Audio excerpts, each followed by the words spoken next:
Snow came early that winter, early enough to trap anyone foolish enough to ride the northern trail after sundown.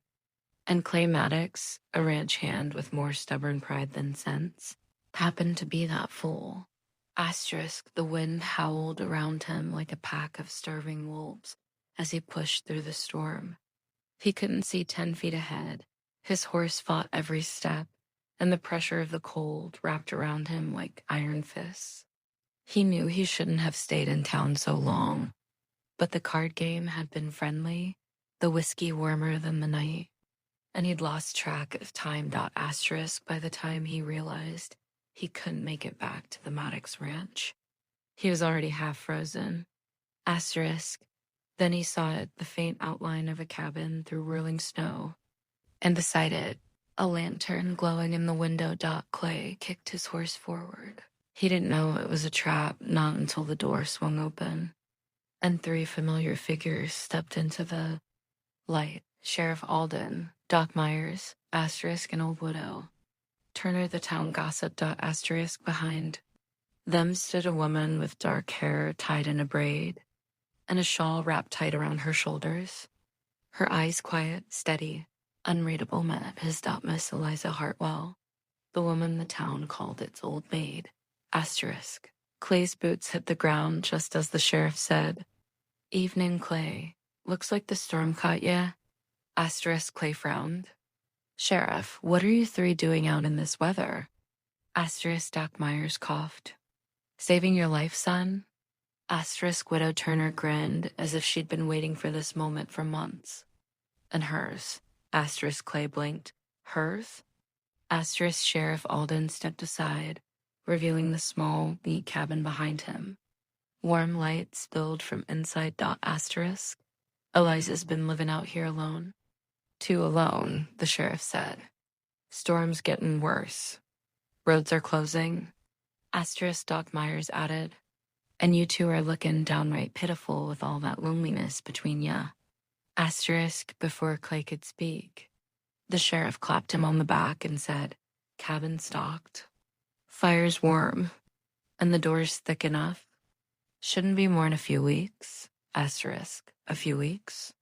Clay choked. Asterisk. Widow Turner smirked.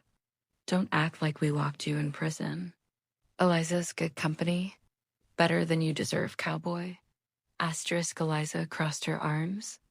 "I didn't ask for this." Asterisk. "And I didn't volunteer." Clay snapped. Asterisk. But the sheriff and his accomplices were already walking away, bracing against the storm. Asterisk. "You 2 behave." Widow Turner hollered through the wind, "By spring, you'll thank us." Then they were gone. The wind swallowed them. Asterisk. The snow erased their footprints. Asterisk. The moon vanished behind a wall of white. Clay and Eliza stared at each other in the doorway. "Well," she said quietly, "you can come inside before you freeze to death." Asterisk. Clay stepped in, feeling more out of place than he ever had in his life. Asterisk. Asterisk. The cabin was small but tidy, one main room with the stove glowing bright, a small bed against the far wall, shelves full of dried herbs and jars, and a braided rug on the floor. It smelled faintly of cedar and cinnamon. Eliza shut the door behind him. The lock clicked. Clay swallowed hard. "They really locked it. They nailed the shutters from the outside too," she said softly. "They did this to me once before." Clay stared. "They what?" She shrugged with quiet acceptance. "Tom thinks I'm lonely. Thinks I need a man." Clay removed his snow-caked hat.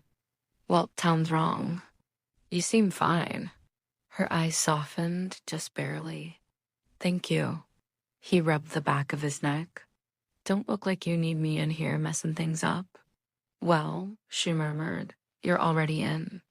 And we have little choice but to wait out the storm."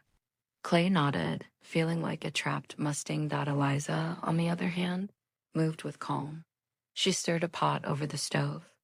"You're shivering? Sit." "Ma'am, I can handle a little cold. You're turning blue." He sat. She ladled hot stew into a bowl and handed it to him. Clay blinked. "You made this? Is that surprising?" No, ma'am, Clay said quickly, tasting it. It's real good. A hint of a smile touched her lips. Asterisk, asterisk. On the second day, Clay tried the door again, still bolted. He peeked through cracks in the shutter. Snowdrifts had swallowed the porch. Halfway up the railing. Asterisk, they weren't going. Anywhere. Asterisk, Eliza read by lamplight, while Clay paced the floorboards like a restless coyote. Asterisk. You're making me dizzy, she finally said. Asterisk. I ain't used to stand still, he replied. Then chop wood, she suggested. Clay paused. In this cold? Asterisk, she lifted an eyebrow. You said you can handle it. Clay blinked, then grinned. Asterisk, fair enough. Asterisk, he chopped wood until he couldn't feel his fingers, then warmed up by the fire. Eliza handed him a cup of tea. This ain't so bad, he admitted. She looked amused. You sound surprised. Clay didn't answer. By the fourth day, their conversations grew easier. Asterisk, Eliza liked gardening. Clay liked horses. She loved reading. He loved the open plains. She had dreams. Once of teaching school. Asterisk, he had dreams once of buying his own ranch. She asked what stopped him. He shrugged. Life, I guess. Asterisk, what stopped you? He asked. Asterisk, she hesitated. My father got sick, then passed. I stayed to take care of the house. The town just started calling me what they wanted. Asterisk, old maid, Clay muttered bitterly. They shouldn't say that. Asterisk, Eliza looked surprised at his tone. It doesn't bother me anymore. Asterisk, it bothers me. Her eyes lingered on him. Something softened in her that moment.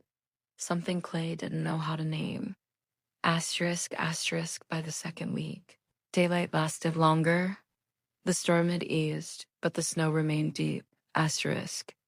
Clay built shelves she'd always wanted. Eliza mended his coat. He taught her to play cards. Asterisk, she taught him how to bake cornbread. That didn't break teeth.